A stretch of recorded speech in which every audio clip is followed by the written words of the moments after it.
Hello guys, टौदाको अहिले चाहिँ अलिकति माथिबाट सिन देखाएको छु मैले। अलिकति माथि साइडमा हेरेर माथि देखाइरहेको छु। बगाल पोखरी टौदाको। तपाईँहरू पनि सबैजना घुम्नु आउनुहोला, स्पेसल छ। यतातिर चाहिँ हेर्ने हो, अलिकति माथिबाट यतातिर हुन्छ चौघाट डाँडा। सो तपाईँहरूले माछा पनि देख्न सक्नुहुन्छ, कति ठुल्ठुलो माछा छ। स्पेसल रङ्गी चङ्गी बिरङ्गीका माछाहरू चाहिँ एकदम धेरै थरीका माछाहरू छन्।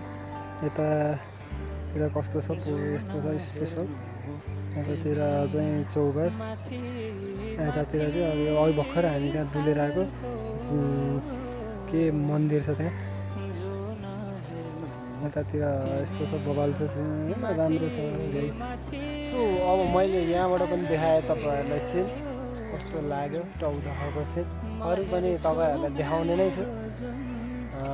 भिडियो चाहिँ हेर्दै गर्नु होला गाइस है। थ्याङ्क यू सबैजनालाई।